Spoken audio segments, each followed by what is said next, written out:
केवल एक परमात्मा में श्रद्धा और समर्पण का संदेश देने वाली गीता सबको पवित्र करने का खुला आमंत्रण देती है।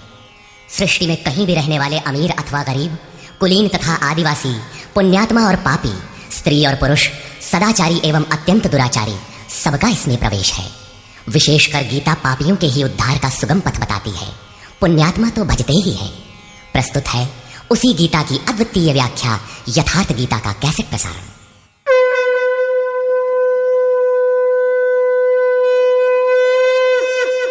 ओम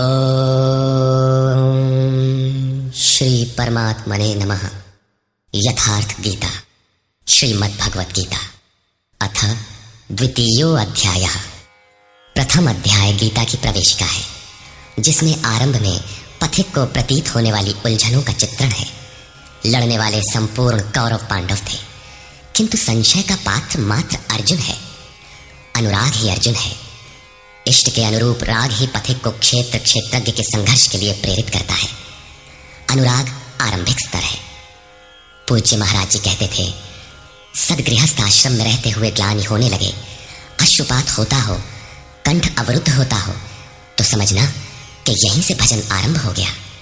अनुराग में ये सब कुछ आ जाता है। उसमें धर्म, नियम, सत्संग, भाव सभी विद्यमान होंगे। अनुराग के प्रथम चरण में पारिवारिक मोह बाधक बनता है। पहले सभी चाहते हैं कि हम उस परम सत्य को प्राप्त कर लें, किंतु आगे बढ़ने पर वो देखता है कि इन मधुर संबंधों का उच्छेद करना होगा, तब हताश हो जाता है। वो पहले से जो कुछ धर्म कर्म मानकर करता था, उतने में ही संतोष करने लगता है। अपने मोह की पुष्टि के लिए वो प्रचलित रूढ़ियों का प्रमाण भी प्रस्तुत करता है, जैसा अर्जुन ने किया कि कुल धर्म सनातन है। युद्ध से सनातन धर्म का लोप होगा, कुल क्षय होगा, स्वैराचार फैलेगा। ये अर्जुन का उत्तर नहीं था, बल्कि सद्गुरु के सान्निध्य से पूर्व की अपनाई गई एक कुरीति मात्र थी। इन्हीं कुरीतियों में फंसकर मनुष्य पृथक पृथक धर्म, अनेक संप्रदाय, छोटे बड़े गुट और असंख्य जातियों की रचना कर लेता है। कोई नाक दबाता है, कोई कान फाड़ता है। किसी के छूने से धर्म नष्ट होता है, तो कहीं रोटी पानी से धर्म नष्ट होता है। तो क्या अछूत या छूने वालों का दोष है? कदापि नहीं। दोष हमारे भ्रमदाताओं का है। धर्म के नाम पर हम कुरीति के शिकार हैं, इसलिए दोष हमारा है। महात्मा बुद्ध के समय में केश कंबल एक संप्रदाय था, जिसमें केश को बढ़ाकर कंबल की तरह प्रयोग करने को पूर्णता का मानदंड माना जाता था। कोई गोव्रतिक गाय की भांति रहने वाला था, तो कोई कुक्कुर व्रतिक कुत्ते की तरह खाने पीने रहने वाला था। ब्रह्म विद्या का इनसे कोई संबंध नहीं है। संप्रदाय और कुरीतियां पहले भी थीं, आज भी हैं। ठीक इसी प्रकार कृष्ण काल में भी संप्रदाय थे, कुरीतियां थीं। उनमें से एकाध कुरीति का शिकार अर्जुन भी था। उसने 4 तर्क प्रस्तुत किए। 1, ऐसे युद्ध से सनातन धर्म नष्ट हो जाएगा। 2, वर्ण संकर पैदा होगा। 3, पिंडोदक क्रिया लोप होगी। और 4, हम लोग कुलक्षय द्वारा महान पाप करने को उद्यत हुए हैं। इस पर योगेश्वर श्री कृष्ण ने कहा। संजय उवाच।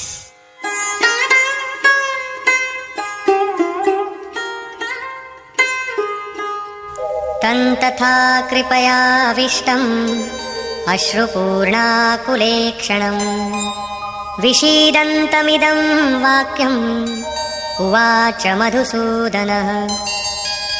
करुणा से व्याप्त अश्रुपूर्ण व्याकुल नेत्रों वाले उस अर्जुन के प्रति मधुसूदन, मद का विनाश करने वाले भगवान ने ये वचन कहा। श्री भगवान उवाच।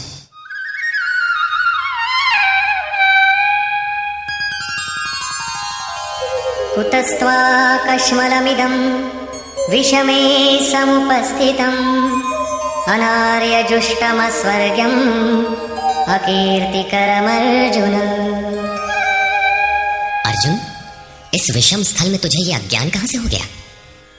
विषम स्थल अर्थात जिसकी समता का सृष्टि में कोई स्थल है ही नहीं, पारलौकिक है लक्ष्य जिसका, उस निर्विवाद स्थल पर तुझे अज्ञान कहां से हुआ?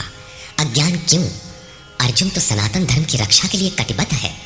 क्या सनातन धर्म की रक्षा के लिए प्राणपण से तत्पर होना अज्ञान है?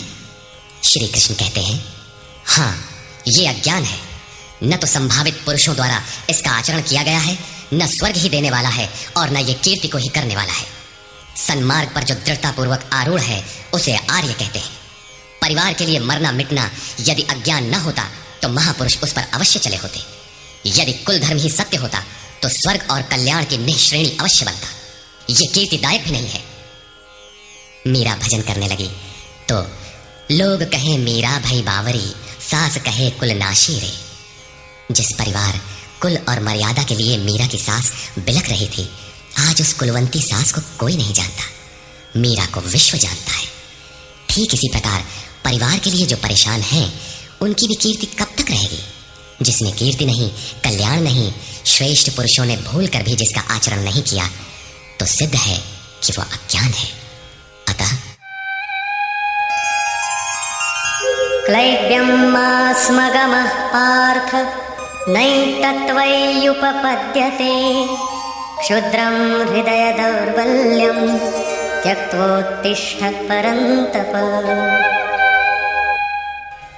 अर्जुन, नपुंसकता को मत प्राप्त हो। क्या अर्जुन नपुंसक था? क्या आप पुरुष हैं? नपुंसक वो है जो पौरुष से हीन हो। सब अपनी समझ से पुरुषार्थ ही तो करते हैं। किसान रात दिन खून पसीना एक करके खेत में पुरुषार्थ ही तो करता है। कोई व्यापार में पुरुषार्थ समझता है तो कोई पद का दुरुपयोग करके पुरुषार्थी बनता है। जीवन भर पुरुषार्थ करने पर भी खाली हाथ जाना पड़ता है। स्पष्ट है कि ये पुरुषार्थ नहीं है। शुद्ध पुरुषार्थ है आत्मदर्शन। गार्गी ने याज्ञवल्क्य से कहा, नपुंसक पुमान ज्ञेयो यो न वेत्ति हृदि स्थितम पुरुषम स्वप्रकाशम तस्मानंदात्मानमव्ययम्। वो पुरुष होते हुए भी नपुंसक है जो हृदयस्थ आत्मा को नहीं पहचानता। वो आत्मा ही पुरुष स्वरूप, स्वयं प्रकाश, उत्तम आनंद युक्त और अव्यक्त है। उसे पाने का प्रयास ही पौरुष है। अर्जुन, तू नपुंसकता को न प्राप्त हो, ये तेरे योग्य नहीं है। हे परम तप, हृदय की इस क्षुद्र दुर्बलता को त्याग कर युद्ध के लिए खड़ा हो। इस पर अर्जुन ने तीसरा प्रश्न प्रस्तुत किया। अर्जुन उवाच, कथं भीष्ममहं संख्ये द्रोणं च मधुसूदन इषुभिः प्रतियोत्स्यामि पूजार्हावरिसूदन। अहंकार का शमन करने वाले मधुसूदन, मैं रणभूमि में पितामह भीष्म और आचार्य द्रोण से किस प्रकार बाणों से युद्ध करूंगा, क्योंकि अरिसूदन वे दोनों ही पूजनीय हैं। द्वैत ही द्रोण है। प्रभु अलग है, हम अलग हैं। द्वैत का ये भान ही प्राप्ति की प्रेरणा का आरंभिक स्रोत है। यही द्रोणाचार्य का गुरुत्व है। भ्रम ही भीष्म है। जब तक भ्रम है तभी तक बच्चे, परिवार, रिश्तेदार सभी अपने लगते हैं। अपना लगने में भ्रम ही माध्यम है। आत्मा इन्हीं को पूज्य मानकर इनके साथ रहता है कि ये पिता हैं, दादा हैं, कुलगुरु हैं इत्यादि। साधन के पूर्ति काल में गुरु न चेला, पुरुष अकेला। न बंधुर न मित्रम गुरुर्नैव शिष्यः चिदानंद रूपः शिवोहम शिवोहम। जब चित्त उस परम आनंद में विलय हो जाता है तब न गुरु ज्ञान दाता और न शिष्य ग्रहण करता ही रह जाता है। यही परम की स्थिति है। गुरु का गुरुत्व प्राप्त कर लेने पर गुरुत्व एक जैसा हो जाता है।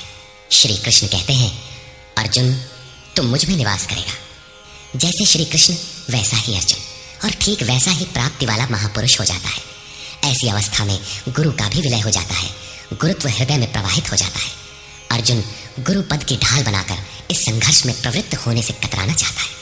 वो कहता है, गुरून् हत्वा हि महानुभावान् श्रेयो भोक्तुं भैक्षमपीह लोके हत्वार्थकामास्तु गुरूनिहैव भुञ्जीय भोगान् रुधिरप्रदिग्धान्। इन महानुभाव गुरुजनों को न मारकर मैं इस लोक में भिक्षा का अन्न भी श्रेयस्कर समझता हूं। यहां भिक्षा का अर्थ उदर पोषण के लिए भीख मांगना नहीं, बल्कि सत्पुरुषों की टूटी फूटी सेवा द्वारा उनसे कल्याण की याचना ही भिक्षा है। अन्नम ब्रह्मेति व्यजानात्। अन्न एकमात्र परमात्मा है, जिसे प्राप्त करके आत्मा सदा के लिए तृप्त हो जाता है, कभी अतृप्त नहीं रहता। हम महापुरुषों की सेवा और याचना द्वारा शनैः शनैः ब्रह्म पीयूष प्राप्त करें, किंतु ये परिवार न छूटे, यही अर्जुन के भिक्षान्न की कामना है। संसार में अधिकांश लोग ऐसा ही करते हैं। वे चाहते हैं कि पारिवारिक स्नेह संबंध न मारना पड़े और मुक्ति भी शनैः शनैः मिल जाए। किंतु चलने वाले पथिक के लिए, जिसके संस्कार इनसे ऊपर है, जिसमें संघर्ष की क्षमता है, स्वभाव में क्षत्रियत्व प्रवाहित है, उसके लिए इस भिक्षान्न का विधान नहीं है। स्वयं न करके याचना करना भिक्षान्न है। गौतम बुद्ध ने भी मध्यम निकाय के धम्म दायाद सुत्त में इस भिक्षान्न की आमिष दायाद कहकर उसे हेय माना है, जबकि शरीर यापन से सभी भिक्षु थे। इन गुरुजनों को मारकर मिलेगा क्या? इस लोक में रुधिर से सने अर्थ और काम के भोग ही तो भोगने को मिलेंगे। अर्जुन कदाचित सोचता था कि भजन से भौतिक सुखों की मात्रा में अभिवृद्धि होगी। इतना संघर्ष झेलने के बाद भी इस शरीर के पोषक अर्थ और काम के भोग ही तो मिलेंगे। वो पुनः तर्क देता है, न चैतद्विद्मः कतरन्नो गरीयो यद्वा जयेम यदि वा नो जयेयुः यानेव हत्वा न जिजीविषामः तेव स्थिताः प्रमुखे धार्तराष्ट्राः। ये भी निश्चित नहीं है कि वो भोग मिलेगा ही। ये भी हम नहीं जानते कि हमारे लिए क्या करना श्रेयस्कर है, क्योंकि जो कुछ हमने कहा वो अज्ञान प्रमाणित हो गया। ये भी ज्ञात नहीं है कि हम जीतेंगे अथवा वे ही जीतेंगे। जिन्हें मारकर हम जीना भी नहीं चाहते, वे ही धृतराष्ट्र के पुत्र हमारे सामने खड़े हैं। अज्ञान रूपी धृतराष्ट्र से उत्पन्न मोह इत्यादि स्वजन समुदाय मिट ही जाएंगे, तब हम जीकर ही क्या करेंगे? अर्जुन पुनः सोचता है कि जो कुछ हमने कहा कदाचित ये भी अज्ञान हो, अतः प्रार्थना करता है, कार्पण्य दोषोपहतः स्वभावः पृच्छामि त्वां धर्म सम्मूढचेताः यच्छ्रेयस्यान्निश्चितं ब्रूहि तन्मे शिष्यस्तेऽहं शाधि मां त्वां प्रपन्नम्। कायरता के दोष से नष्ट स्वभाव वाला, धर्म के विषय में सर्वथा मोहित चित्त हुआ मैं आपसे पूछता हूँ, जो कुछ निश्चित परम कल्याणकारी हो वो साधन मेरे लिए कहिए। यहाँ अर्जुन ने पूर्ण समर्पण कर दिया। अभी तक वो श्री कृष्ण को अपने स्तर का ही समझता था, अनेक विद्याओं में अपने को कुछ आगे ही मानता था। यहाँ उसने अपनी बागडोर श्री कृष्ण को वस्तुतः सौंप दी। सदगुरु पूर्ति पर्यंत हृदय में रहकर साधक के साथ चलते हैं। यदि वे साथ न रहे तो साधक पार न हो। युवा कन्या के परिवार वाले जिस प्रकार शादी विवाह तक उसको संयम की शिक्षा देते हुए संभाल ले जाते हैं, ठीक उसी प्रकार सदगुरु अपने शिष्य की अंतरात्मा से रथी होकर उसे प्रकृति की घाटियों से निकालकर पार कर देते हैं। अर्जुन निवेदन करता है कि भगवान, एक बात और है, नहि प्रपश्यामि ममापनुद्यात् यच्छोकमुच्छोषणमिन्द्रियाणाम् अवाप्य भूमावसपत्नमृद्धं राज्यं सुराणामपि चाधिपत्यम्। भूमि पर निष्कंटक धन धान्य संपन्न राज्य को और देवताओं के स्वामीपन इंद्र पद को पाकर भी मैं उस उपाय को नहीं देखता जो मेरी इंद्रियों को सुखाने वाले शोक को दूर कर सके। जब शोक बना ही है तो ये सब लेकर ही मैं क्या करूंगा? यदि इतना ही मिलना है तो क्षमा करें। अर्जुन ने सोचा, अब इसके आगे बतावेंगे भी क्या? संजय उवाच, एवमुक्त्वा ऋषिकेशं गुडाकेशः परन्तप न योत्स्यैति गोविन्दम् उक्त्वा तूष्णीं बभूवः।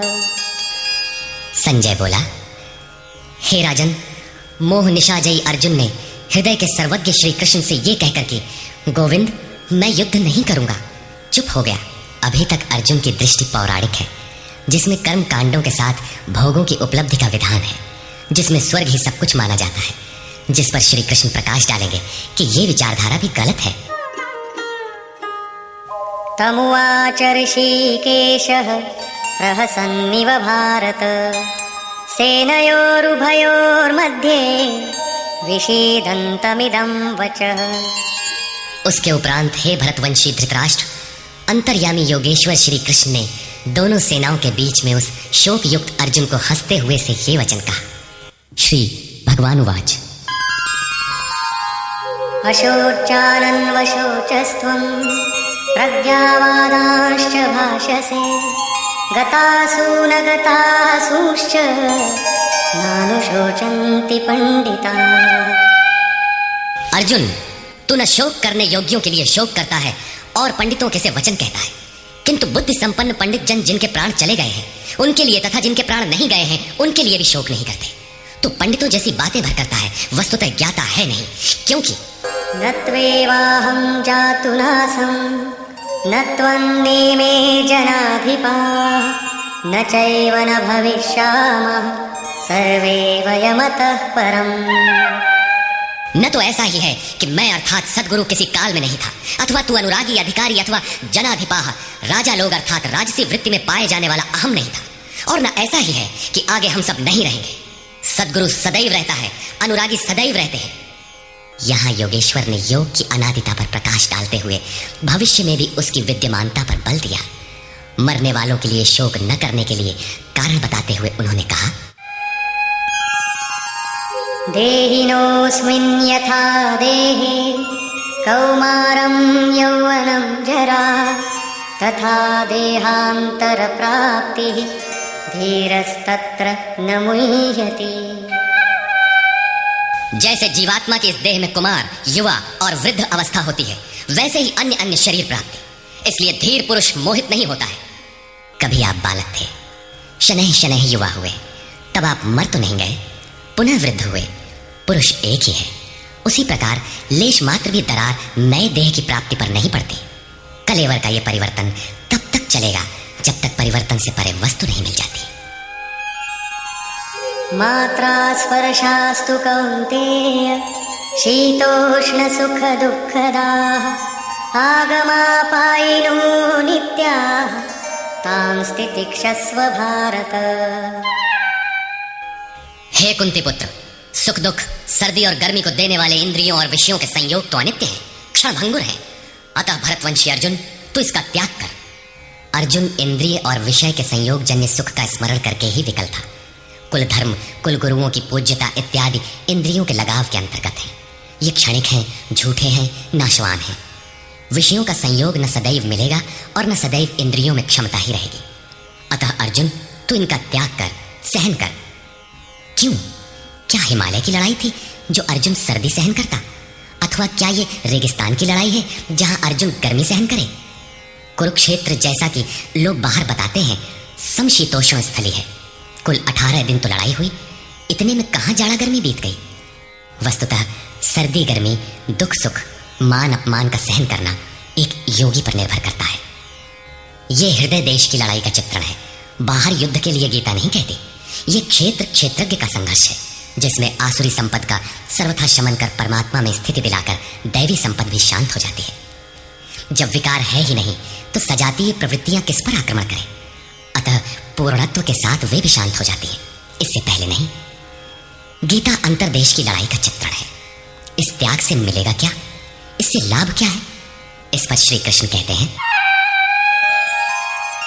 यं हि न व्यथयन्त्येते पुरुषं पुरुषर्षभ समदुःखसुखं धीरं सोमृतत्वाय कल्पते। क्योंकि हे पुरुष श्रेष्ठ, दुख सुख को समान समझने वाले जिस धीर पुरुष को इंद्रियों और विषयों के संयोग व्यथित नहीं कर पाते, वो मृत्यु से परे अमृत तत्व की प्राप्ति के योग्य हो जाता है। यहां श्री कृष्ण ने एक उपलब्धि अमृत की चर्चा की। अर्जुन सोचता था कि युद्ध के परिणाम में स्वर्ग मिलेगा या पृथ्वी, किंतु श्री कृष्ण कहते हैं कि न स्वर्ग मिलेगा और न पृथ्वी, बल्कि अमृत मिलेगा। अमृत क्या है?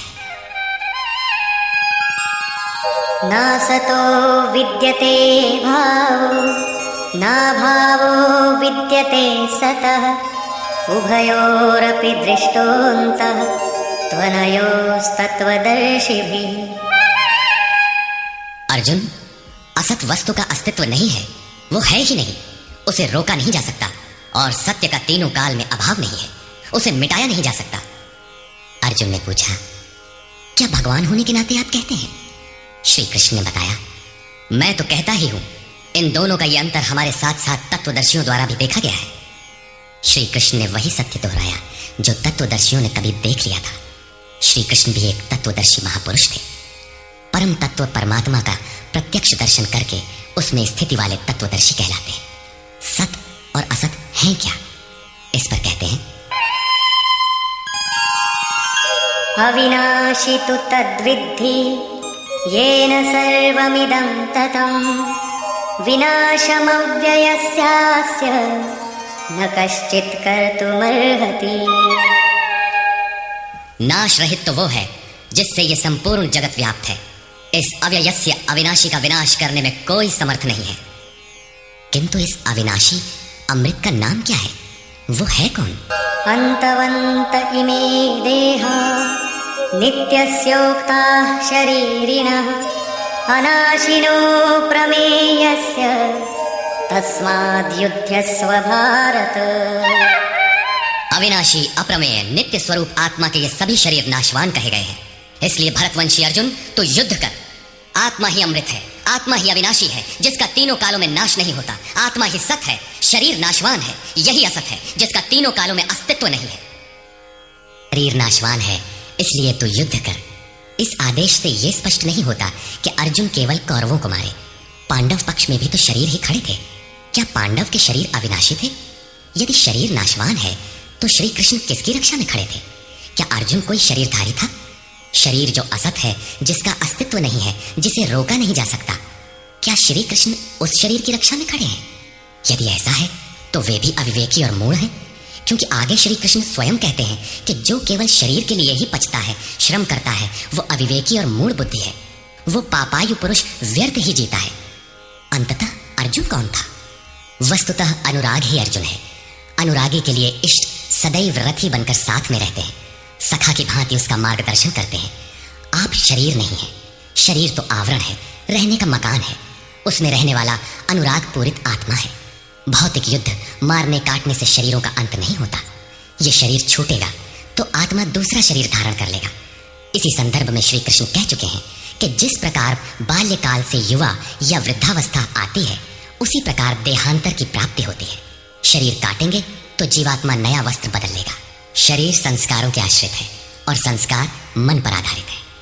मन एव मनुष्याणाम कारणम बंध मोक्षयोः। मन का सर्वथा निरोध होना, अचल स्थिर ठहरना और अंतिम संस्कार का विलय एक ही क्रिया है। संस्कारों की सतह का टूट जाना ही शरीरों का अंत है। इसे तोड़ने के लिए आपको आराधना करनी होगी, जिसे श्री कृष्ण ने कर्म या निष्काम कर्मयोग की संज्ञा दी है। कृष्ण ने स्थान स्थान पर अर्जुन को युद्ध की प्रेरणा दी, किंतु एक भी श्लोक ऐसा नहीं है जो भौतिक युद्ध या मारकाट का समर्थन करता हो। यह युद्ध सजातीय विजातीय प्रवृत्तियों का है, अंतर्देश में है।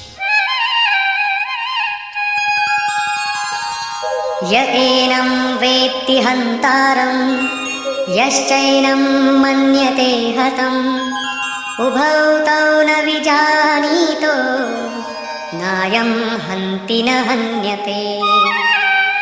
जो इस आत्मा को मारने वाला मानता है तथा जो इस आत्मा को मरा हुआ समझता है, वे दोनों ही आत्मा को नहीं जानते, क्योंकि ये आत्मा न तो मारता है और न मारा ही जाता है। पुनः इसी पर बल देते हैं। न जायते म्रियते वा कदाचित् नायं भूत्वा भविता वा न भूयः अजो नित्यः शाश्वतोऽयं पुराणो न हन्यते हन्यमाने शरीरे। ये आत्मा किसी काल में न तो जन्मता है और न मरता है, क्योंकि ये वस्त्र ही तो बदलता है। न ये आत्मा होकर अन्य कुछ होने वाला है, क्योंकि यह अजन्मा है, नित्य है, शाश्वत और पुरातन है। शरीर के नाश होने पर भी उसका नाश नहीं होता। आत्मा ही सत्य है, आत्मा ही पुरातन है, आत्मा ही शाश्वत और सनातन है। आप कौन है? सनातन धर्म के अनुयायी। सनातन कौन है? आत्मा। आप आत्मा के अनुयायी हैं। आत्मा, परमात्मा और ब्रह्म एक दूसरे के पर्याय हैं। आप कौन है? शाश्वत धर्म के उपासक। शाश्वत कौन है? आत्मा। अर्थात हम आप आत्मा के उपासक हैं। यदि आप आत्मिक पथ को नहीं जानते तो आपके पास शाश्वत सनातन नाम की कोई वस्तु नहीं है। उसके लिए आप आहें भरते हैं तो प्रत्याशी अवश्य है, किंतु सनातन धर्मी नहीं है।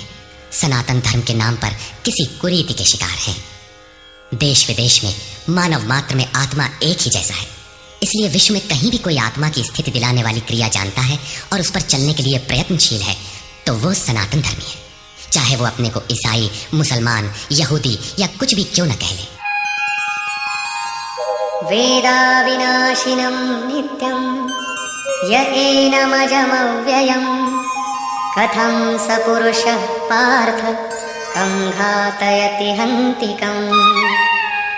पार्थिव शरीर को रथ बनाकर ब्रह्म रूपी लक्ष्य पर अचूक निशाना लगाने वाला पृथा पुत्र अर्जुन, जो पुरुष इस आत्मा को नाश रहित, नित्य, अजन्मा और अव्यक्त जानता है, वो पुरुष कैसे किसी को मरवाता है और कैसे किसी को मारता है। अविनाशी का विनाश असंभव है। अजन्मा जन्म नहीं लेता, अतः शरीर के लिए शोक नहीं करना चाहिए। इसी को उदाहरण से स्पष्ट करते हैं।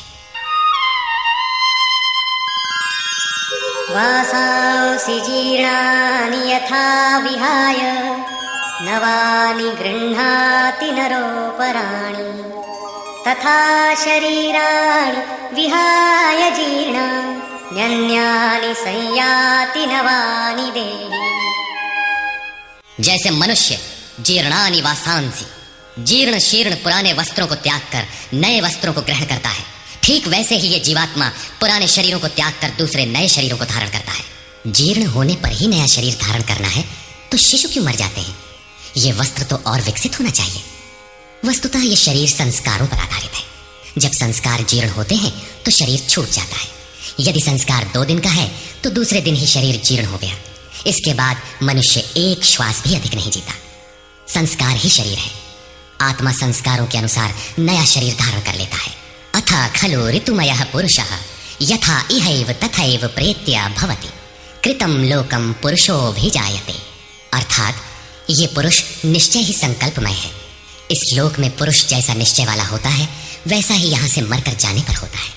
अपने संकल्प से बनाए हुए शरीरों में पुरुष उत्पन्न होता है। इस प्रकार मृत्यु शरीर का परिवर्तन मात्र है, आत्मा नहीं मरता। पुनः इसकी अजरता अमरता पर बल देते हैं। नैनं छिन्दन्ति शस्त्राणि नैनं दहति पावकः न चैनं क्लेदयन्त्यापो न शोषयति मारुतः। अर्जुन, इस आत्मा को शस्त्रादि नहीं काटते। अग्नि इसे जला नहीं सकता, जल इसे गीला नहीं कर सकता और न वायु इसे सुखा ही सकता है। अच्छेद्योऽयमदाह्योऽयम् अक्लेद्यो शोष्य एव च नित्यः सर्वगतः स्थाणुः अचलोऽयं सनातनः। ये आत्मा अच्छेद्य है, इसे छेदा नहीं जा सकता। ये अदाह्य है, इसे जलाया नहीं जा सकता। ये अक्लेद्य है, इसे गीला नहीं किया जा सकता। आकाश इसे अपने में समाहित नहीं कर सकता। ये आत्मा निसंदेह, अशोष्य, सर्वव्यापक, अचल, स्थिर रहने वाला और सनातन है। अर्जुन ने कहा था कि कुल धर्म सनातन है। ऐसा युद्ध करने से सनातन धर्म नष्ट हो जाएगा, किंतु श्री कृष्ण ने इसे अज्ञान माना और आत्मा को ही सनातन बताया। आप कौन हैं? सनातन धर्म के अनुयायी। सनातन कौन है? आत्मा। यदि आप आत्मा पर्यंत दूरी तय करने वाली विधि विशेष से अवगत नहीं हैं, तो आप सनातन धर्म नहीं जानते। इसका कुपरिणाम सांप्रदायिकता में फंसे धर्मभीरू लोगों को भोगना पड़ रहा है। जब मैटर क्षेत्र में पैदा होने वाली कोई वस्तु इस सनातन का स्पर्श नहीं कर सकती, तो छूने खाने से सनातन धर्म नष्ट कैसे हो सकता है? यह धर्म नहीं, एक कुरीति परिस्थिति थी जिससे भारत में सांप्रदायिक वैमनस्य बढ़ा और राष्ट्रीय एकता की आज भी समस्या बनी हुई है। धर्म की शरण हम क्यों जाते हैं? क्योंकि हम मरण धर्मा हैं और धर्म कोई ठोस चीज है जिसकी शरण जाकर हम भी अमर हो जाएं। हम तो मारने से मरेंगे और ये धर्म केवल छूने और खाने से मर जाएगा, तो हमारी क्या रक्षा करेगा? धर्म तो आपकी रक्षा करता है, आपसे शक्तिशाली है। आप तलवार से मरेंगे और धर्म वो छूने से नष्ट हो गया। कैसा है आपका धर्म? कुरीतियां नष्ट होती हैं, न कि सनातन। सनातन तो ऐसी ठोस वस्तु है जिसे शस्त्र नहीं काटते, अग्नि जला नहीं सकता, जल इसे गीला नहीं कर सकता। खान पान तो दूर, प्रकृति में उत्पन्न कोई वस्तु उसका स्पर्श भी नहीं कर पाती, तो वो सनातन नष्ट कैसे हो गया? ऐसी ही कतिपय कुरीतियां अर्जुन काल में भी थी। उनका शिकार अर्जुन भी था। उसने विलाप करते हुए गिड़गिड़ा कर कहा कि कुल धर्म सनातन है, युद्ध से सनातन धर्म नष्ट हो जाएगा। कुल धर्म नष्ट होने से हम अनंत काल तक नरक में चले जाएंगे। किंतु श्री कृष्ण ने कहा, तुझे ये अज्ञान कहां से उत्पन्न हो गया? सिद्ध है कि वो कोई कुरीति थी। तभी तो श्री कृष्ण ने उसका निराकरण किया और बताया कि आत्मा ही सनातन है। यदि आप आत्मिक पथ नहीं जानते तो सनातन धर्म में आपका अभी तक प्रवेश नहीं हुआ है। जब यह सनातन शाश्वत आत्मा सबके अंदर व्याप्त है तो खोजा किसे जाए? इस पर श्री कृष्ण कहते हैं, अव्यक्तोऽयमचिन्त्योऽयम् अविकार्योऽयमुच्यते तस्मादेवं विदित्वैनं नानुशोचितुमर्हसि। ये आत्मा अव्यक्त अर्थात इंद्रियों का विषय नहीं है। इंद्रियों के द्वारा इसे समझा नहीं जा सकता। जब तक इंद्रियों और विषयों का संयोग है तब तक आत्मा तो है, किंतु उसे समझा नहीं जा सकता। वो अचिंत्य है। जब तक चित्त और चित्त की लहर है तब तक वो शाश्वत है तो, किंतु हमारे दर्शन, उपभोग और प्रवेश के लिए नहीं है। अतः चित्त का निरोध करें। पीछे श्री कृष्ण बता आए हैं कि असत वस्तु का अस्तित्व नहीं है और सत का तीनों कालों में अभाव नहीं है। वो सत है आत्मा। आत्मा ही अपरिवर्तनशील, शाश्वत, सनातन और अव्यक्त है। तत्वदर्शियों ने आत्मा को इन विशेष गुणधर्मों से युक्त देखा। न 10 भाषाओं के ज्ञाता ने देखा, न किसी समृद्धशाली ने देखा, बल्कि तत्वदर्शियों ने देखा। श्री कृष्ण ने आगे बताया कि तत्व है परमात्मा। मन के निरोध काल में साधक उसका दर्शन और उसमें प्रवेश पाता है। प्राप्ति काल में भगवान मिलते हैं और दूसरे ही क्षण वो अपने आत्मा को ईश्वरीय गुणधर्मों से विभूषित देखता है। वो देखता है कि आत्मा ही सत्य, सनातन और परिपूर्ण है। ये आत्मा अचिंत्य है। ये विकार रहित अर्थात न बदलने वाला कहा जाता है। अतः अर्जुन, आत्मा को ऐसा जानकर तू शोक करने योग्य नहीं है। अब श्री कृष्ण अर्जुन के विचारों में विरोधाभास दिखाते हैं, जो सामान्य तर्क है। अथ चैनं नित्यजातं नित्यं वा मन्यसे मृतं तथापि त्वं महाबाहो नैवं शोचितुमर्हसि। यदि तू इसे सदैव जन्मने वाला और सदा मरने वाला माने तब भी तुझे शोक नहीं करना चाहिए, क्योंकि जातस्य हि ध्रुवो मृत्युः ध्रुवं जन्म मृतस्य च तस्मादपरिहार्येऽर्थे न त्वं शोचितुमर्हसि। ऐसा मान लेने पर भी जन्मने वाले की निश्चित मृत्यु और मरने वाले का निश्चित जन्म सिद्ध होता है। इसलिए भी तू बिना उपाय वाले इस विषय में शोक करने लायक नहीं है। जिसका कोई इलाज नहीं, उसके लिए शोक करना एक अन्य दुख को आमंत्रित करना है। अव्यक्तादीनि भूतानि व्यक्तमध्यानि भारत अव्यक्तनिधनान्येव तत्र का परिदेवना।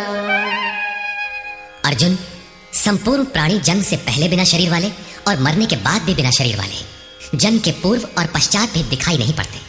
केवल जन्म मृत्यु के बीच में ही शरीर धारण किए हुए दिखाई देते हैं।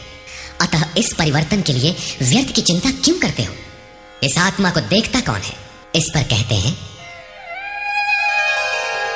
आश्चर्यवत् पश्यति कश्चिदेनम् आश्चर्यवद् वदति तथैव चान्यः आश्चर्यवच्चैनमन्यः शृणोति श्रुत्वाप्येनं वेद न चैव कश्चित्। पहले श्री कृष्ण ने कहा था कि इस आत्मा को तत्वदर्शियों ने देखा है। अब तत्वदर्शन की दुर्लभता पर प्रकाश डालते हैं कि कोई विरला महापुरुष ही इस आत्मा को आश्चर्य की तरह देखता है, सुनता नहीं, प्रत्यक्ष देखता है। और वैसे ही दूसरा कोई महापुरुष ही आश्चर्य की तरह इसके तत्व को कहता है। जिसने देखा है वही यथार्थ कह सकता है। दूसरा कोई विरला साधक इसे आश्चर्य की भांति सुनता है। सब सुनते भी नहीं, क्योंकि ये अधिकारी के लिए ही है। हे अर्जुन, कोई कोई तो सुनकर भी इस आत्मा को नहीं जान पाते, क्योंकि साधन पार नहीं लगता। आप लाख ज्ञान की बातें सुने, समझें, बाल की खाल निकाल कर समझें, लालायित भी रहें, किंतु मोह बड़ा प्रबल है। थोड़ी देर बाद ही आप अपनी सांसारिक व्यवस्थाओं में लिप्त मिलेंगे। अंत में श्री कृष्ण निर्णय देते हैं, देहि नित्यमवध्योऽयं देहे सर्वस्य भारत तस्मात् सर्वाणि भूतानि न त्वं शोचितुमर्हसि। अर्जुन, ये आत्मा सबके शरीर में सदैव अवध्य है, अकाट्य है। इसलिए संपूर्ण भूत प्राणियों के लिए तो शोक करने योग्य नहीं है। आत्मा ही सनातन है। इस तथ्य का प्रतिपादन करके, इसका प्रभुता सहित वर्णन करके यह प्रश्न यही पूरा हो जाता है। अब प्रश्न खड़ा होता है कि इसकी प्राप्ति कैसे हो। संपूर्ण गीता में इसके लिए 2 ही मार्ग हैं। पहला निष्काम कर्म योग और दूसरा ज्ञान योग। दोनों मार्गों में किया जाने वाला कर्म एक ही है। उस कर्म की अनिवार्यता पर बल देते हुए योगेश्वर श्री कृष्ण ज्ञान योग के विषय में कहते हैं, स्वधर्ममपि चावेक्ष न विकम्पितुमर्हसि धर्म्याद्धियुद्धा श्रेयोऽन्यत् क्षत्रियस्य न विद्यते। अर्जुन, स्वधर्म देखकर भी तू भय करने योग्य नहीं है, क्योंकि धर्म संयुक्त युद्ध से बढ़कर अन्य कोई परम कल्याणकारी मार्ग क्षत्रिय के लिए नहीं है। अभी तक तो आत्मा शाश्वत है, आत्मा सनातन है, वही एकमात्र धर्म है कहा गया है। अब ये स्वधर्म कैसा? धर्म तो एकमात्र आत्मा ही है, वो तो अचल स्थिर है, तो धर्माचरण क्या? किंतु इस आत्म पथ में प्रवृत्त होने की क्षमता हर व्यक्ति की अलग अलग होती है। स्वभाव से उत्पन्न इस क्षमता को स्वधर्म कहा गया है। इसी एक सनातन आत्मिक पथ पर चलने वाले साधकों को महापुरुष ने स्वभाव से उनकी क्षमता के अनुसार 4 श्रेणियों में बांटा: शूद्र, वैश्य, क्षत्रिय और ब्राह्मण। साधना की प्रारंभिक अवस्था में प्रत्येक साधक शूद्र अर्थात अल्पज्ञ होता है। घंटों भजन में बैठने पर वो 10 मिनट भी अपने पक्ष में नहीं पाता, वो प्रकृति के माया जाल को काट नहीं पाता। इस अवस्था में महापुरुष की सेवा से उसके स्वभाव में सद्गुण आते हैं, वो वैश्य श्रेणी का साधक बन जाता है। आत्मिक संपत्ति ही स्थिर संपत्ति है, इसका वो शनैः शनैः संग्रह और गोपालन अर्थात इंद्रियों की सुरक्षा करने में सक्षम हो जाता है। काम, क्रोध इत्यादि से इंद्रियों की हिंसा होती है तथा विवेक, वैराग्य से इनकी सुरक्षा होती है, किंतु प्रकृति को निर्बीज करने की क्षमता उसमें नहीं होती। क्रमशः उन्नति करते करते साधक के अंतःकरण में तीनों गुणों को काटने की क्षमता अर्थात क्षत्रियत्व आ जाता है। इसी स्तर पर प्रकृति और उसके विकारों को नाश करने की क्षमता आ जाती है। इसलिए युद्ध यहीं से आरंभ होता है। क्रमशः साधन करके साधक ब्राह्मणत्व की श्रेणी में बदल जाता है। इस समय मन का शमन, इंद्रियों का दमन, धारावाही चिंतन, सरलता, अनुभव, ज्ञान इत्यादि लक्षण साधक में स्वाभाविक प्रवाहित होते हैं। इन्हीं के अनुष्ठान से चलकर क्रमशः वह ब्रह्म में प्रवेश पा जाता है, जहां वह ब्राह्मण भी नहीं रह जाता। विदेह राजा जनक की सभा में महर्षि याज्ञवल्क्य ने चाक्रायण, उशस्ति, कहोल, आरुणि, उद्यालक और गार्गी के प्रश्नों का समाधान करते हुए बताया कि आत्म साक्षात्कार का पूर्णतया संपादन करने वाला ही ब्राह्मण होता है। ये आत्मा ही लोक परलोक और समस्त प्राणियों को भीतर से नियमित करता है।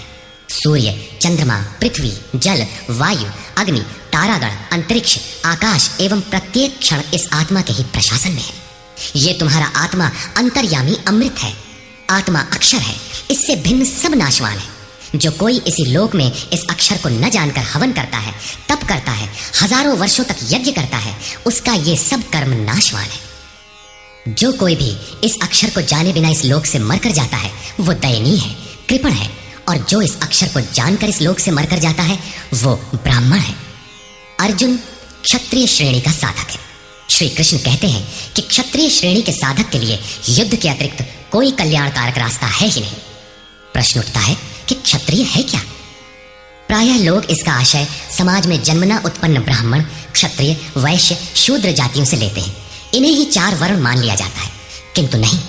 शास्त्रकार ने स्वयं बताया है कि क्षत्रिय क्या है, वर्ण क्या है। यहाँ उन्होंने केवल क्षत्रिय का नाम लिया और आगे 18वें अध्याय तक इस प्रश्न का समाधान प्रस्तुत किया कि वस्तुतः ये वर्ण हैं क्या और कैसे इनमें परिवर्तन होता है। श्री कृष्ण ने कहा, चातुर्वर्ण्यम मया सृष्टम, 4 वर्णों की सृष्टि मैंने की, तो क्या मनुष्यों को बांटा? श्री कृष्ण कहते हैं कि नहीं, गुण कर्म विभागशः, गुणों के माध्यम से कर्म को 4 भागों में बांटा। ये देखना है कि वो कर्म क्या है जिसे बांटा गया। गुण परिवर्तनशील है। साधना की उचित प्रक्रिया द्वारा तामसी से राजसी और राजसी से सात्विक गुणों में प्रवेश मिलता जाता है। अंततः ब्राह्मण स्वभाव बन जाता है। उस समय ब्रह्म में प्रवेश दिला देने वाली सारी योग्यताएं उस साधक में रहती हैं। वर्ण संबंधी प्रश्न यहां से आरंभ होकर 18वें अध्याय में जाकर पूर्ण होता है। श्री कृष्ण की मान्यता है, श्रेयान् स्वधर्मो विगुणः परधर्मात् स्वनुष्ठितात्। स्वभाव से उत्पन्न इस धर्म में प्रवृत्त होने की क्षमता जिस स्तर की हो, भले ही वो गुण रहित शूद्र श्रेणी की हो, तब भी परम कल्याण करती है, क्योंकि आप क्रमशः वहीं से उत्थान करते हैं। उससे ऊपर वालों की नकल करके साधक नष्ट हो जाता है। अर्जुन क्षत्रिय श्रेणी का साधक था, इसलिए श्री कृष्ण कहते हैं कि अर्जुन, अपने स्वभाव से उत्पन्न योग्यता को देखकर, इस युद्ध में प्रवृत्त होने की अपनी क्षमता को देखकर भी तू भय करने योग्य नहीं है। इससे बढ़कर दूसरा कोई कल्याणकारी कार्य क्षत्रिय के लिए नहीं। इसी पर प्रकाश डालते हुए पुनः योगेश्वर कहते हैं, यदृच्छया चोपपन्नं स्वर्गद्वारमपावृतं सुखिनः क्षत्रियाः पार्थ लभन्ते युद्धमीदृशम्।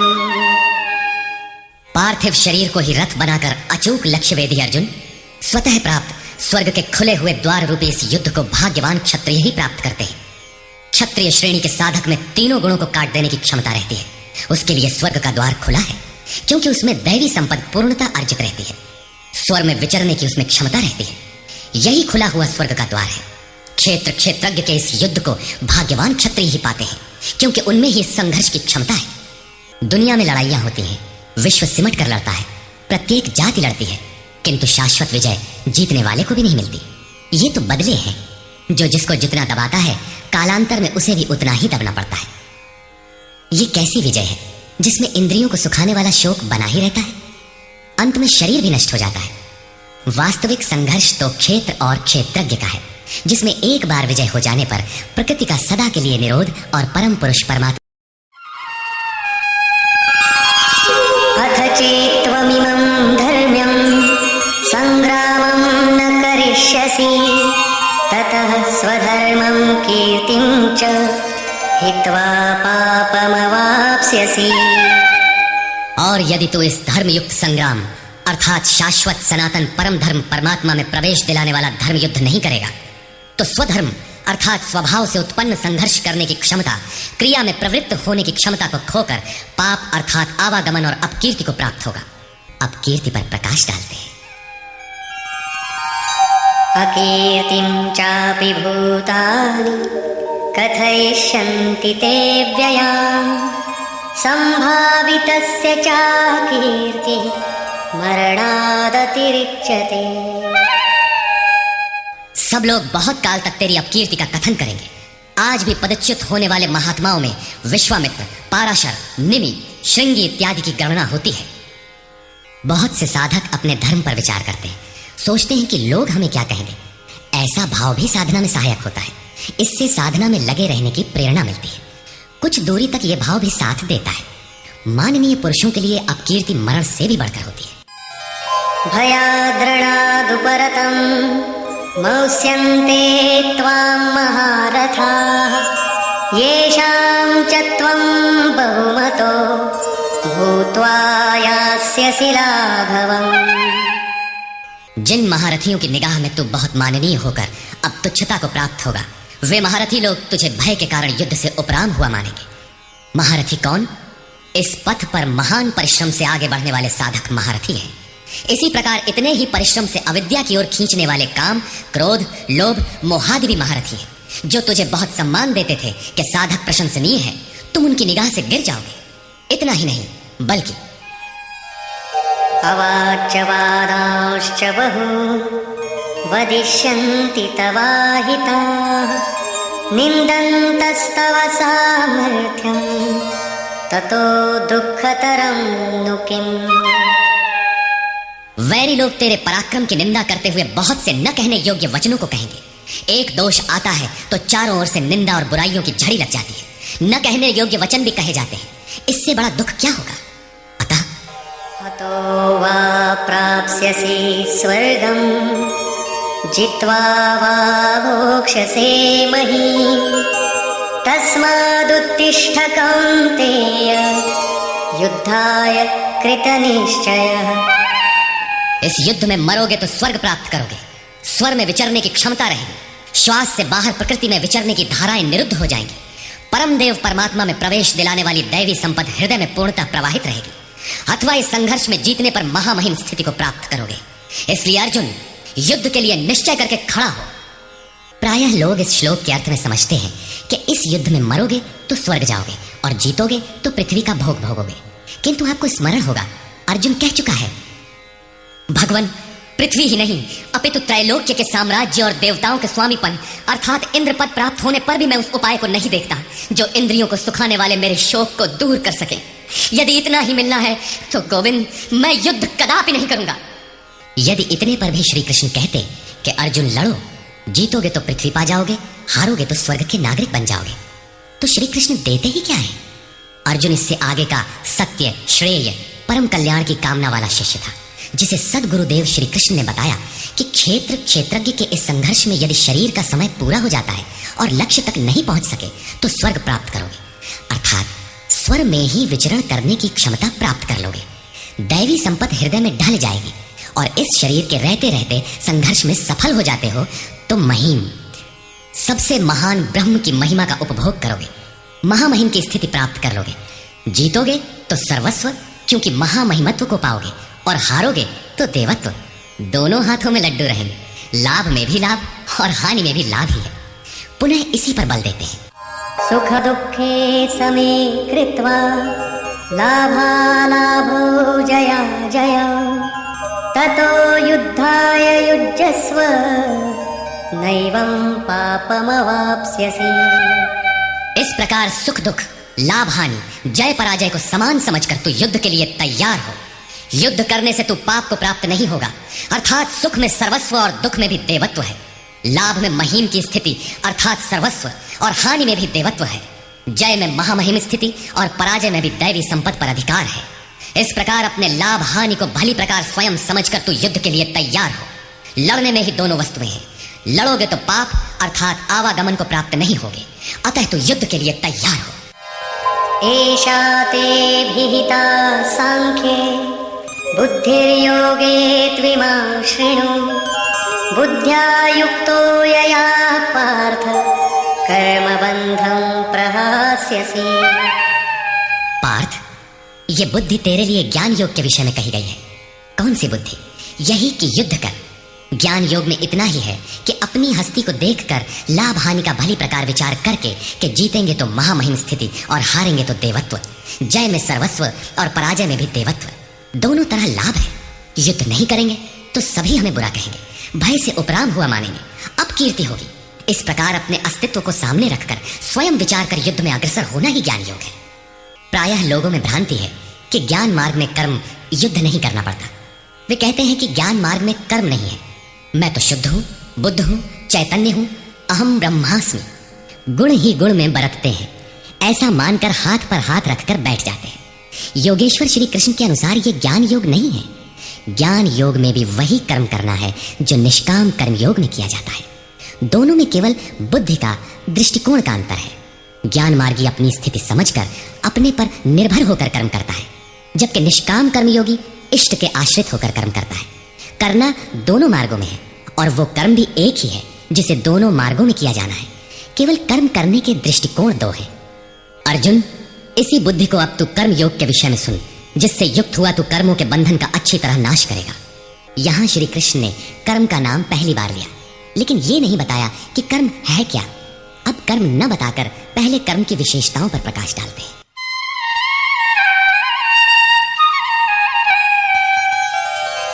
नेहाभिक्रमनाशोऽस्ति प्रत्यवायो न विद्यते स्वल्पमप्यस्य धर्मस्य त्रायते महतो भयात्।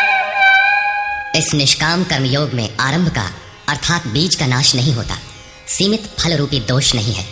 इसलिए इस निष्काम कर्म का, इस कर्म से संपादित धर्म का थोड़ा भी साधन जन्म मृत्यु रूपी महान भय से उद्धार कर देता है। आप इस कर्म को समझें और उस पर 2 कदम चल भर दें, जो सदगृहस्थ आश्रम में रहकर ही चला जा सकता है। साधक तो चलते ही हैं। बीज भर डाल दें तो अर्जुन, बीज का नाश नहीं होता। प्रकृति में कोई क्षमता नहीं, ऐसा कोई अस्त्र नहीं कि उस सत्य को मिटा दे। प्रकृति केवल आवरण डाल सकती है, कुछ देर कर सकती है, किंतु साधन के आरंभ को मिटा नहीं सकती। आगे श्री कृष्ण ने बताया कि सभी पापियों से भी बड़ा पापी ही क्यों न हो, ज्ञान रूपी नौका द्वारा निसंदेह पार हो जाएगा। ठीक उसी बात को यहां कहते हैं कि अर्जुन, निष्काम कर्मयोग का बीजारोपण भर कर दें तो उस बीज का कभी नाश नहीं होता। विपरीत फल रूपी दोष भी इसमें नहीं होता कि आपको स्वर्ग, रिद्धियों या सिद्धियों तक पहुंचाकर छोड़ दे। आप ये साधन भले छोड़ दें, किंतु यह साधन आपका उद्धार करके ही छोड़ेगा। इस निष्काम कर्मयोग का थोड़ा सा भी साधन जन्म मृत्यु के महान भय से उद्धार कर देता है। अनेक जन्म संसिद्धस्ततो याति पराम गतिम। कर्म का यह बीजारोपण अनेक जन्म के पश्चात वहीं खड़ा कर देगा जहां परम धाम है, परम गति है। इसी क्रम में आगे कहते हैं, व्यवसायात्मिका बुद्धि एकेह कुरु नंदन बहुशाखा ह्यनन्ताश्च बुद्धयो व्यवसायिनाम्। अर्जुन, इस निष्काम कर्म योग में क्रियात्मक बुद्धि एक ही है, क्रिया एक है और परिणाम एक ही है। आत्मिक संपत्ति ही स्थिर संपत्ति है। इस संपत्ति को प्रकृति के द्वंद्व में शनैः शनैः अर्जित करना व्यवसाय है। यह व्यवसाय अथवा निश्चयात्मक क्रिया भी एक ही है। तब तो जो लोग बहुत सी क्रियाएं बताते हैं, क्या वे भजन नहीं करते? श्री कृष्ण कहते हैं, हाँ, वे भजन नहीं करते। उन पुरुषों की बुद्धि अनंत शाखाओं वाली होती है, इसलिए अनंत क्रियाओं का विस्तार कर लेते हैं। यामिमां पुष्पितां वाचं प्रवदन्त्य विपश्चितः वेदवादरताः पार्थ नान्यदस्तीति वादिनः कामात्मानः स्वर्गपरा जन्म कर्म फलप्रदां क्रियाविशेष बहुलां भोगैश्वर्य गतिं प्रति।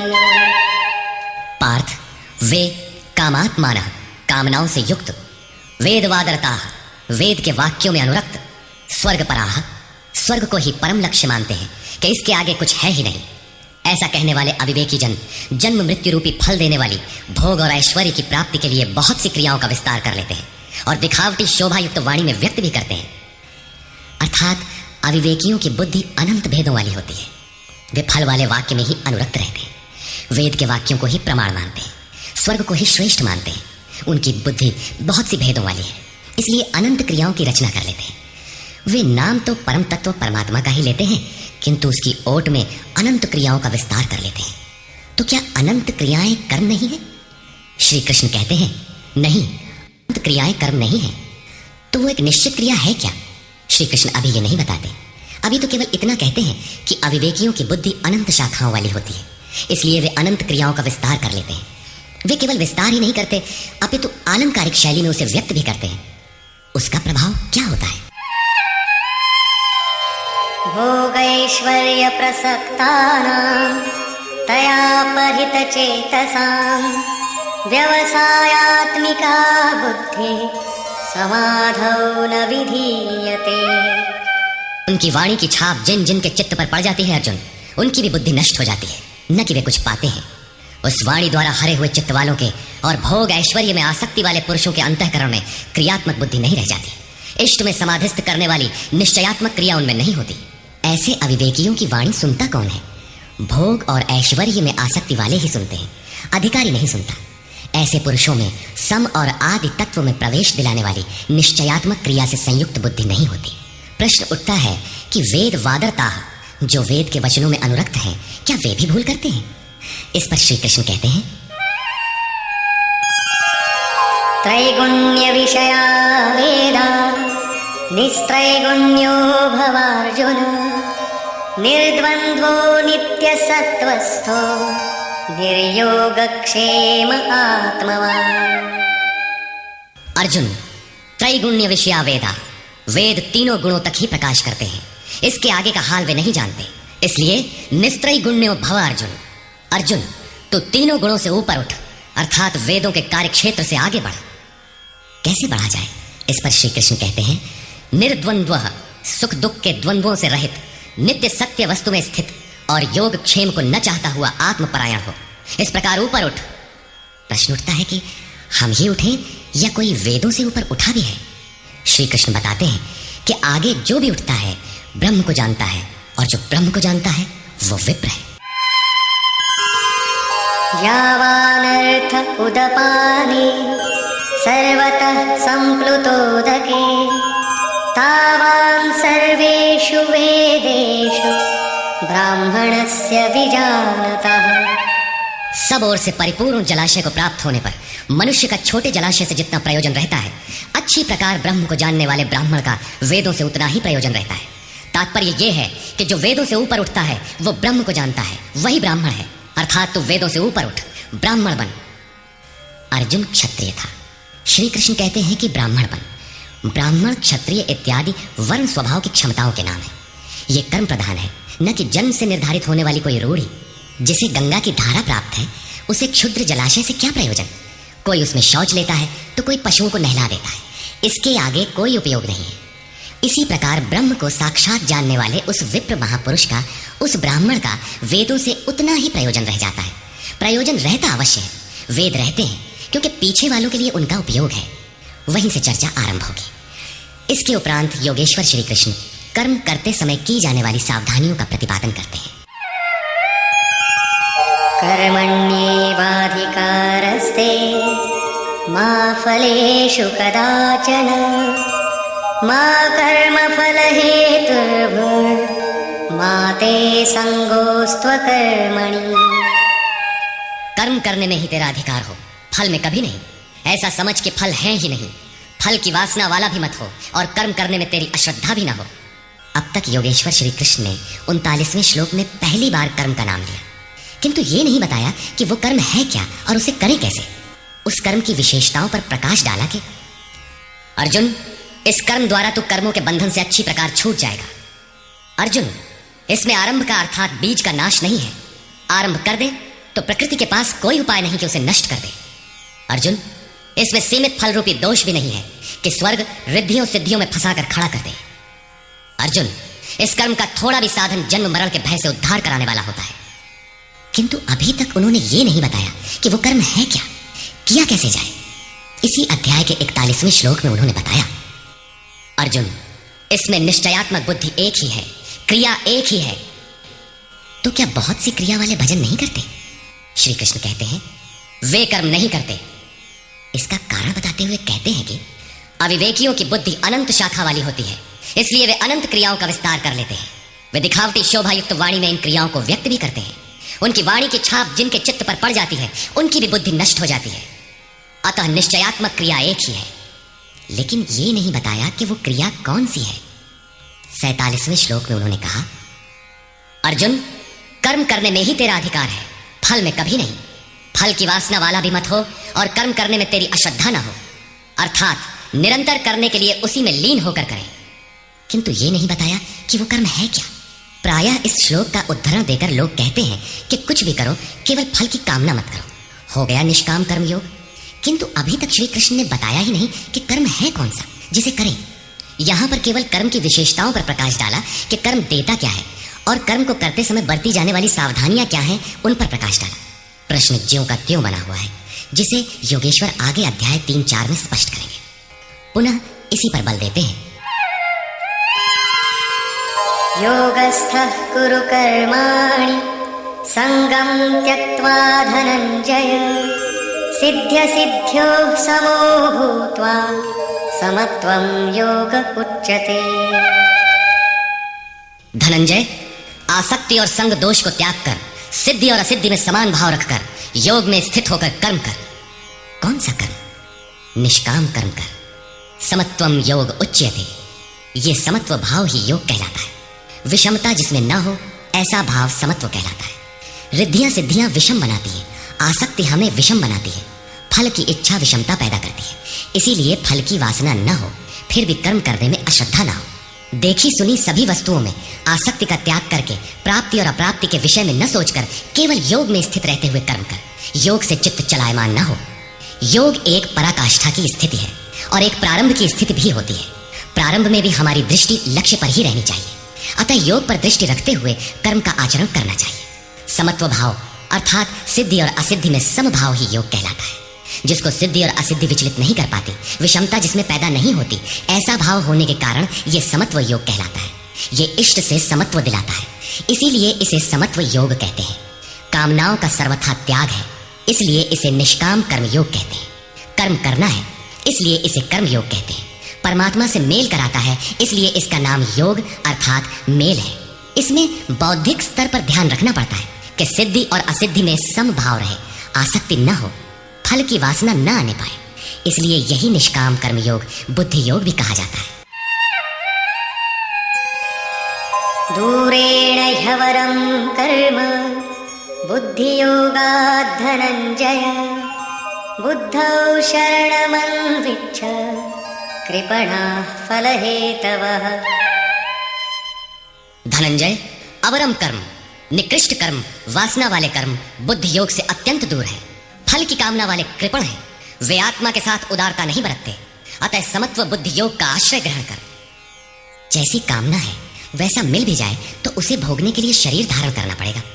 आवागमन बना है तो कल्याण कैसा। साधक को तो मोक्ष की भी वासना नहीं रखनी चाहिए, क्योंकि वासनाओं से मुक्त होना ही तो मोक्ष है।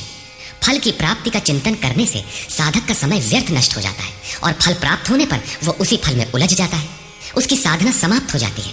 आगे वो भजन क्यों करे, वहां से वो भटक जाता है। इसलिए समत्व बुद्धि से योग का आचरण करें। ज्ञान मार्ग को भी श्री कृष्ण ने बुद्धि योग कहा था कि अर्जुन, ये बुद्धि तेरे लिए ज्ञान योग के विषय में कही गई, और यहां निष्काम कर्म योग को भी बुद्धि योग कहा गया।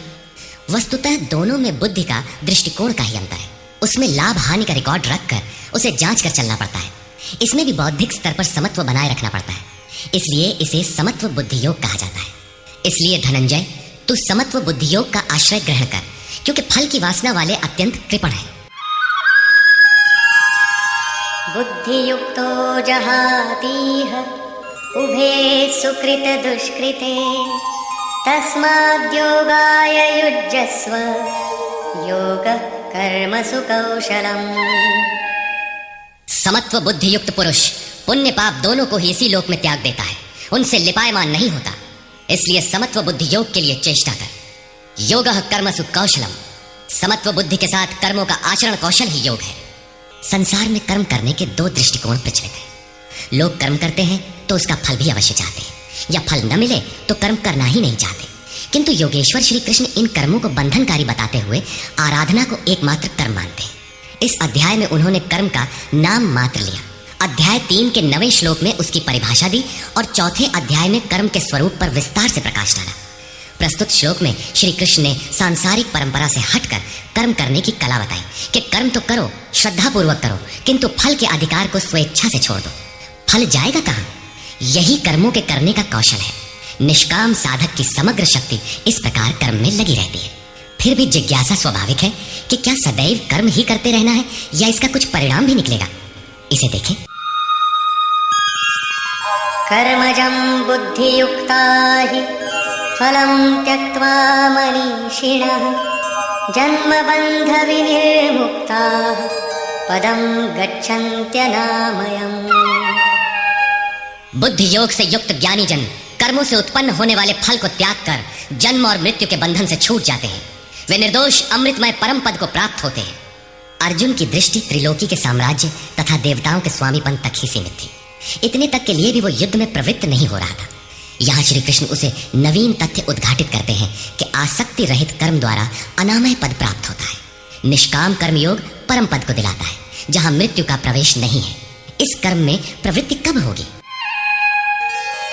यदा ते मोहकलिलं बुद्धिर्व्यतितरिष्यति तदा गन्तासि निर्वेदं श्रोतव्यस्य श्रुतस्य च।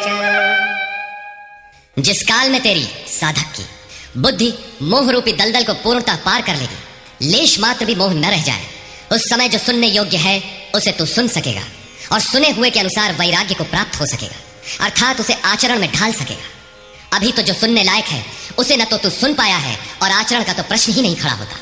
इसी योग्यता पर पुनः प्रकाश डालते हैं। श्रुति विप्रतिपन्ना ते यदा स्थास्यति निश्चला समाधावचला बुद्धि तदा योगमवाप्स्यसि। अनेक प्रकार के वेद वाक्यों को सुनकर विचलित हुई तेरी बुद्धि जब परमात्म स्वरूप में समाधिस्थ होकर अचल स्थिर ठहर जाएगी, तब तू समत्व योग को प्राप्त होगा, पूर्ण समस्थिति को प्राप्त करेगा, जिसे अनामय परम पद कहते हैं। यही योग की पराकाष्ठा है और यही अप्राप्त की प्राप्ति है। वेदों से तो शिक्षा ही मिलती है, किंतु श्री कृष्ण कहते हैं श्रुति विप्रतिपन्ना। श्रुतियों के अनेक सिद्धांतों को सुनने से बुद्धि विचलित हो जाती है। सिद्धांत तो अनेकों सुने, लेकिन जो सुनने योग्य है लोग उससे दूर ही रहते हैं। ये विचलित बुद्धि जिस समय समाधि में स्थिर हो जाएगी, तब तू योग की पराकाष्ठा अमृत पद को प्राप्त करेगा। इस पर अर्जुन की उत्कंठा स्वाभाविक थी कि वे महापुरुष कैसे होते हैं जो अनामय परम पद में स्थित है, समाधि में जिनकी बुद्धि स्थिर है। उसने प्रश्न किया।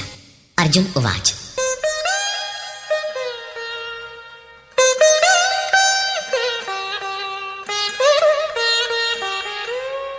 स्थितप्रज्ञस्य का भाषा समाधिस्थस्य केशव स्थितधिः किं प्रभाषेत किमासीत व्रजेत किम्।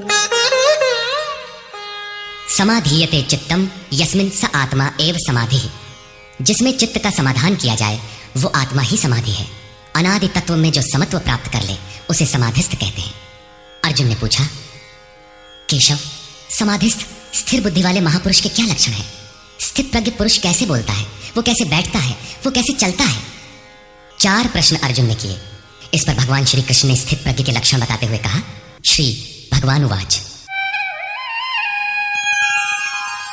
प्रजहाति यदा कामान् सर्वान् पार्थमनोगतान् आत्मन्येवात्मना तुष्टः स्थितप्रज्ञस्तदोच्यते। पार्थ, जब मनुष्य मन में स्थित संपूर्ण कामनाओं को त्याग देता है, तब वो आत्मा से ही आत्मा में संतुष्ट हुआ स्थिर बुद्धि वाला कहा जाता है। कामनाओं के त्याग पर ही आत्मा का दिग्दर्शन होता है। ऐसा आत्माराम आत्मतृप्त महापुरुष ही स्थित प्रज्ञ है। दुःखेष्वनुद्विग्नमनाः सुखेषु विगतस्पृहः वीतरागभयक्रोधः स्थितधीर्मुनिरुच्यते। दैहिक, दैविक तथा भौतिक दुखों में जिसका मन उद्विग्न नहीं होता, सुखों की प्राप्ति में जिसकी स्पृहा दूर हो गई है तथा जिसके राग, भय और क्रोध नष्ट हो गए हैं, मननशीलता की चरम सीमा पर पहुंचा हुआ मुनि स्थित प्रज्ञ कहा जाता है। उसके अन्य लक्षण बताते हैं, यः सर्वत्रानभिस्नेहः तत्तत्प्राप्य शुभाशुभम् नाभिनन्दति न द्वेष्टि तस्य प्रज्ञा प्रतिष्ठिता। जो पुरुष सर्वत्र स्नेह रहित हुआ, शुभ अथवा अशुभ को प्राप्त होकर न तो प्रसन्न होता है और न द्वेष करता है, उसकी बुद्धि स्थिर है। शुभ वो है जो परमात्मा स्वरूप में लगाता है, अशुभ वो है जो प्रकृति की ओर ले जाने वाला होता है। किंतु स्थित प्रज्ञ पुरुष अनुकूल परिस्थितियों से न प्रसन्न होता है और न प्रतिकूल परिस्थितियों से द्वेष करता है, क्योंकि प्राप्त होने योग्य वस्तु न उससे भिन्न है और न पतित करने वाले विकार ही उसके लिए है। अर्थात अब साधन से उसका अपना कोई प्रयोजन नहीं रहा। ऐसा व्यक्ति स्थित प्रज्ञ कहा जाता है। यदा संहरते चायं कूर्मोऽङ्गानीव सर्वशः इन्द्रियाणीन्द्रियार्थेभ्यः तस्य प्रज्ञा प्रतिष्ठिता। जिस प्रकार कछुआ अपने अंगों को समेट लेता है, ठीक वैसे ही ये पुरुष जब सब ओर से अपने अंगों को समेट लेता है, तब उसकी बुद्धि स्थिर होती है। खतरे को देखते ही कछुआ जिस प्रकार अपने सिर और पैर समेट लेता है, ठीक इसी प्रकार जो पुरुष विषयों में विचरती हुई इंद्रियों को सब ओर से समेटकर हृदय देश में निरोध कर लेता है, उस काल में उस पुरुष की बुद्धि स्थिर होती है। किंतु ये तो एक दृष्टांत मात्र है। खतरे का एहसास मिटते ही कछुआ तो अपने अंगों को पुनः फैला देता है। क्या इसी प्रकार स्थित प्रज्ञ महापुरुष भी विषयों में रस लेने लगता है? इस पर कहते हैं, विषया विनिवर्तन्ते निराहारस्य देहिनः रसवर्जं रसोऽप्यस्य परं दृष्ट्वा निवर्तते। इंद्रियों द्वारा विषयों को न ग्रहण करने वाले पुरुषों के विषय तो निवृत्त हो जाते हैं, क्योंकि वे ग्रहण ही नहीं करते, किंतु उनका राग नहीं निवृत्त होता, आसक्ति लगी रहती है। संपूर्ण इंद्रियों को विषयों से समेटने वाले निष्काम कर्मी का राग भी परम दृष्टवा, परम तत्व परमात्मा का साक्षात्कार करके निवृत्त हो जाता है। महापुरुष कछुए की तरह अपनी इंद्रियों को विषयों में नहीं फैलाता। एक बार जब इंद्रियां सिमट गईं तो संस्कार ही मिट जाते हैं, पुनः वे नहीं निकलते।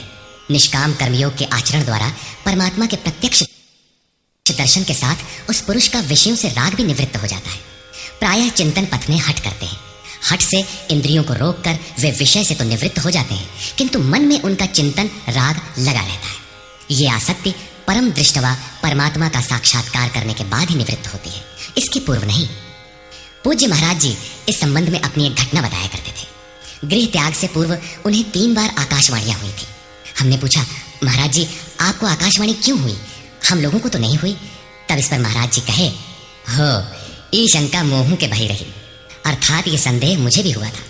तब अनुभव में आया कि मैं 7 जन्म से लगातार साधु हूं। 4 जन्म तो केवल साधुओं सा वेश बनाए, तिलक लगाए, कहीं विभूति पोते, कहीं कमंडलू लिए विचरण कर रहा हूं। योग क्रिया की जानकारी नहीं थी, लेकिन पिछले 3 जन्म से बढ़िया साधु हूं, जैसा होना चाहिए। मुझ में योग क्रिया जागृत थी। पिछले जन्म में पार लग चला था, निवृत्ति हो चली थी, किंतु 2 इच्छाएं रह गई थी, एक तो स्त्री और दूसरी गांजा।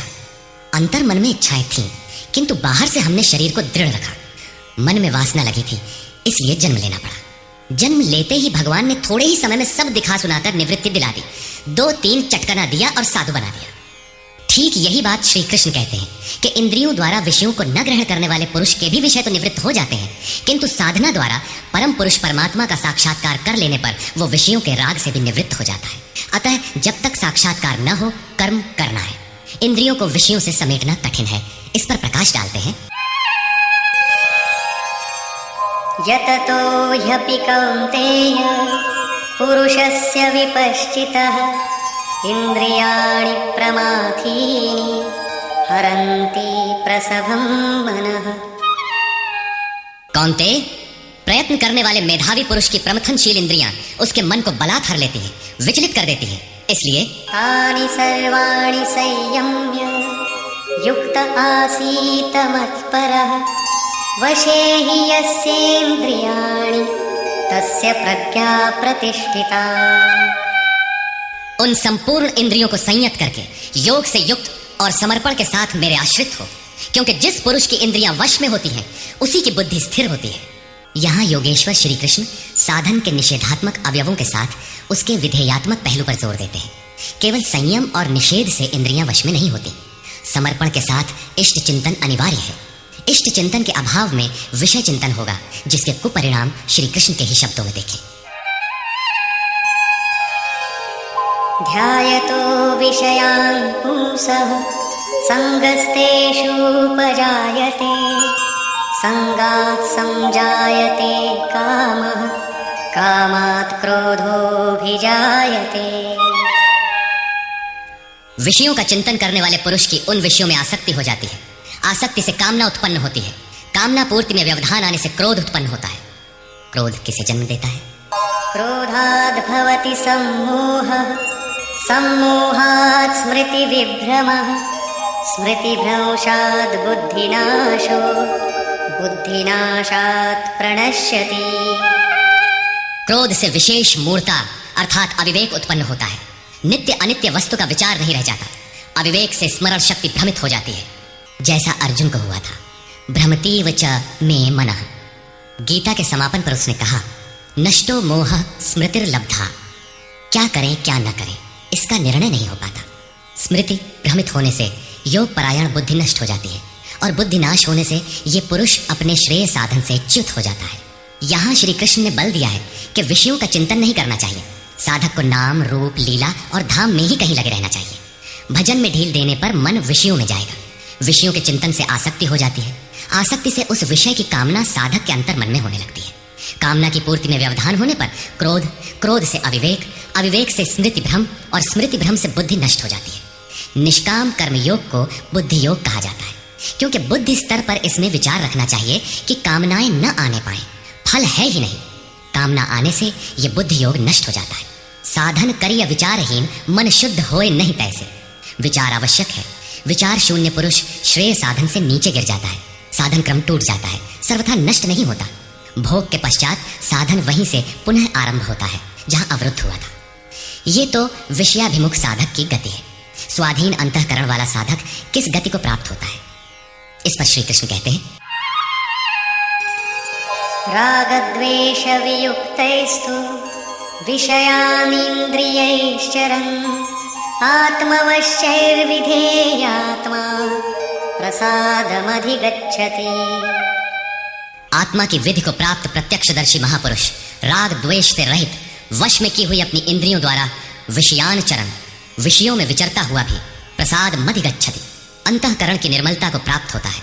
वो अपनी भाव दृष्टि में रहता है। महापुरुष के लिए विधि निषेध नहीं रह जाते। उसके लिए कहीं अशुभ नहीं रहता जिससे वो बचाव करे, तथा उसके लिए कोई शुभ शेष नहीं रह जाता जिसकी वो कामना करे।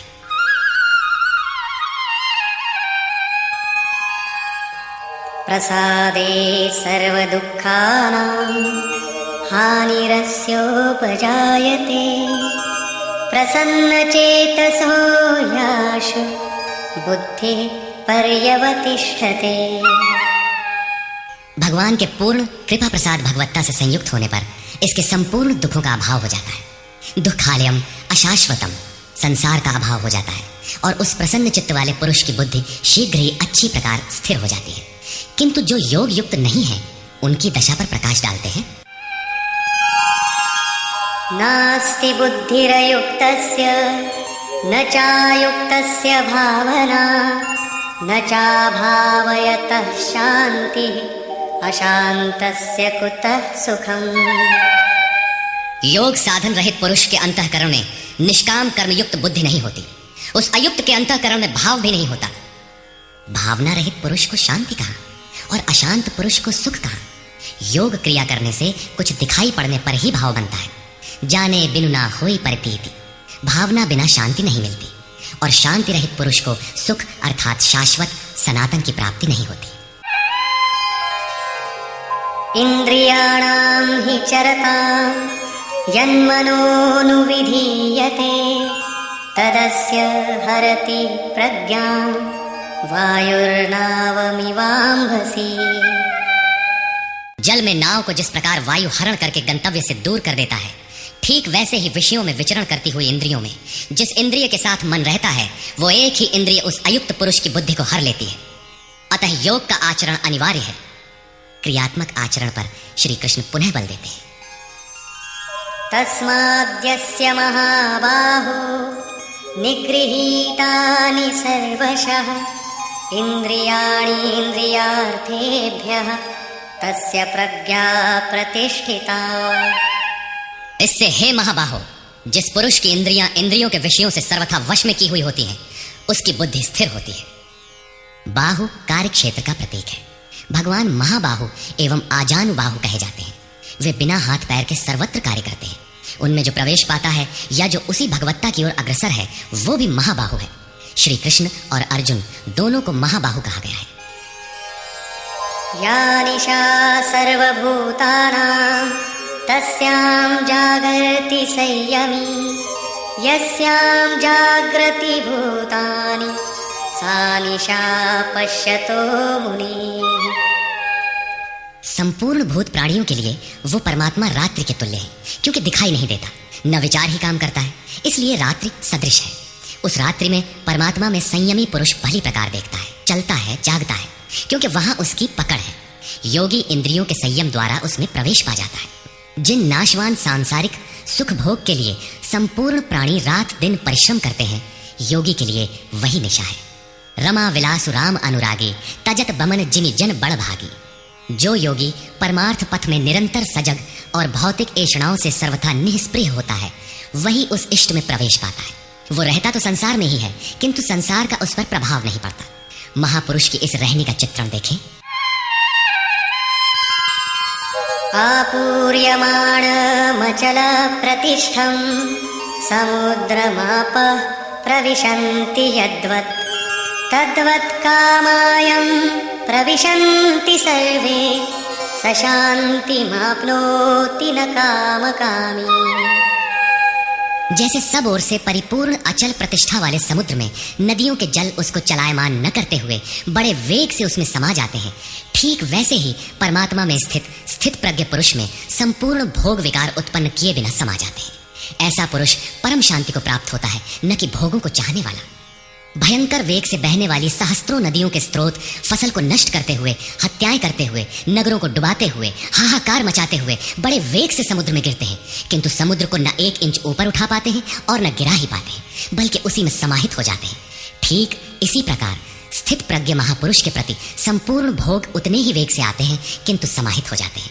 उन महापुरुषों में न शुभ संस्कार डाल पाते हैं न अशुभ। योगी के कर्म अशुक्ल और अकृष्ण होते हैं, क्योंकि जिस चित्त पर संस्कार पड़ते हैं उसका निरोध और विलीनीकरण हो गया। इसके साथ ही भगवत्ता की स्थिति आ गई। अब संस्कार पड़े भी तो कहां? इस एक ही श्लोक में श्री कृष्ण ने अर्जुन के कई प्रश्नों का समाधान कर दिया। उसकी जिज्ञासा थी कि स्थित प्रज्ञ महापुरुष के लक्षण क्या है, वो कैसे बोलता है, कैसे बैठता है, कैसे चलता है। श्री कृष्ण ने एक ही शब्द में उत्तर दिया कि वे समुद्रवत होते हैं। उनके लिए विधि निषेध नहीं होता कि ऐसे बैठो और ऐसे चलो। वे ही परम शांति को प्राप्त होते हैं, क्योंकि वे संयमी हैं।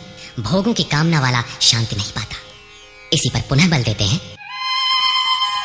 विहाय कामान्यः सर्वान् पुमांश्चरति निःस्पृहः निर्ममो निरहंकारः स शान्तिमधिगच्छति। जो पुरुष संपूर्ण कामनाओं को त्याग कर निर्ममः, मैं और मेरे के भाव तथा अहंकार और स्पृहा से रहित होता हुआ बरतता है, वो उस परम शांति को प्राप्त होता है जिसके बाद कुछ भी पाना शेष नहीं रह जाता।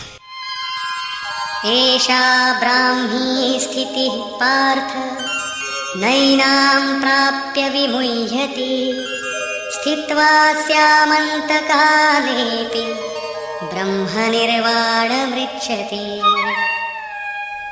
पार्थ, उपर्युक्त स्थिति ब्रह्म को प्राप्त हुए पुरुष की स्थिति है। समुद्रवत उन महापुरुषों में विषय नदियों की तरह समा जाते हैं।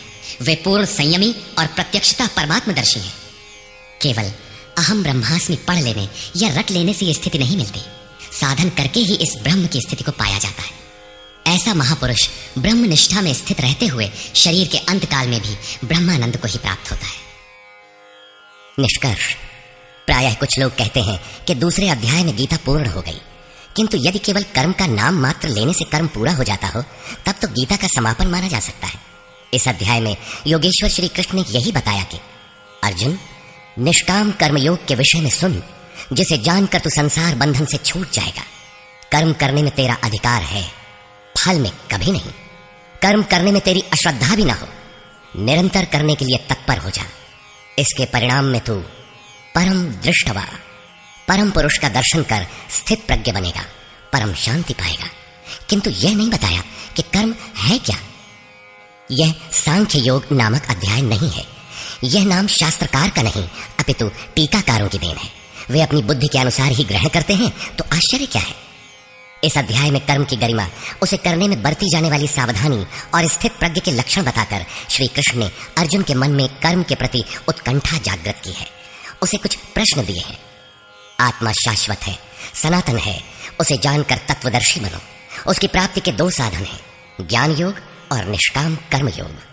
अपनी शक्ति को समझकर हानि लाभ का स्वयं निर्णय लेकर कर्म में प्रवृत्त होना ज्ञान मार्ग है, तथा इष्ट पर निर्भर होकर समर्पण के साथ उसी कर्म में प्रवृत्त होना निष्काम कर्म मार्ग या भक्ति मार्ग है। गोस्वामी तुलसीदास ने दोनों का चित्रण इस प्रकार किया है। मोरे प्रौढ़ तनय समज्ञानी, बालक सुत समदास अमानी, जनहि मोर बल निज बल ताही, दुह कह काम क्रोध रिपु आही। मेरे 2 प्रकार के भजने वाले हैं, एक ज्ञान मार्गी, दूसरा भक्ति मार्गी। निष्काम कर्म मार्गी या भक्ति मार्गी शरणागत होकर मेरा आश्रय लेकर चलता है। ज्ञान योगी अपनी शक्ति सामने रखकर अपनी हानि लाभ का विचार कर अपने भरोसे चलता है, जबकि दोनों के शत्रु एक ही हैं। ज्ञान मार्गी को काम क्रोधादि शत्रुओं पर विजय पाना है और निष्काम कर्म योगी को भी इन्हीं से युद्ध करना है। कामनाओं का त्याग दोनों करते हैं और दोनों मार्गों में किया जाने वाला कर्म भी एक ही है।